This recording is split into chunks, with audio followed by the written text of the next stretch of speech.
sa pagbabalik idol, nagpakulo rin yung tubig, ano? Hindi ko na nakita sa inyo kasi alam nyo naman gagawin yung magpakulo. May idea na ba kayo kung anong gagawin natin? Meron akong luya. Hinati ko lang sa gitna, tapos pinitpit. Kamatis. Maniba lang, no? Di ba masyadong hinog? White onion. Red onion ba? Pwede. Pwede, no? Pakuluin natin ng pakuluin yan at may lalagay tayo, no? Pamintang buo.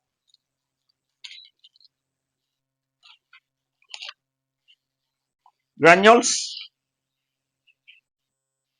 Kanya kadami. Ano pa?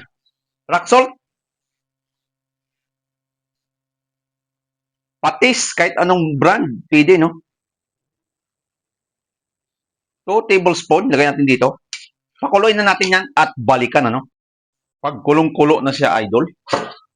Saka lagay natin yung tanigi natin. Buntot, ulo, at saka lamang loob, no? Kailangan kulong-kulo. Pakuluin natin ng pakuluin yan. At may ilalagay pa tayo, no? Hindi pa tayo nagtatapos dito. May idea ba kayo kung ano ang tawag sa niluluto ko? At kung wala pa, abangan nyo, idol. Pakuluin lang natin, pakuluin yan. Dahil kukunin natin yung bula doon, no? Kailangan kulong-kulo siya ng maigi para hindi malangsa yung niluluto natin ng isda.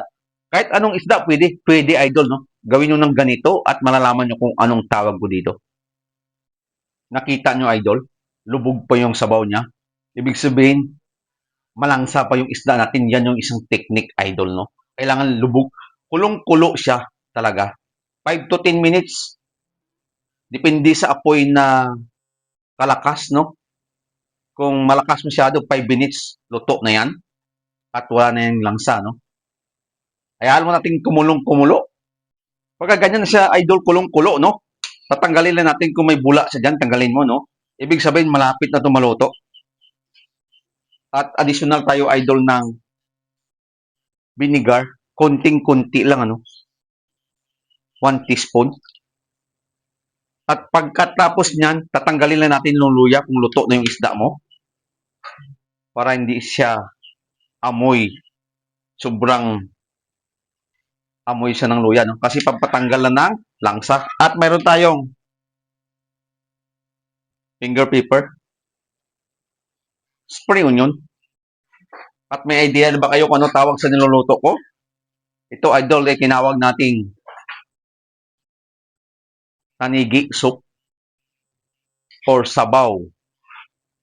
Or tawag sa probinsya nito, tinulang isda. Ito po yung idea nito, mga idol. At bago tayo magtapos, ika nga, tikman muna natin, no? Kung okay yung lasa or sinabawang isda, no?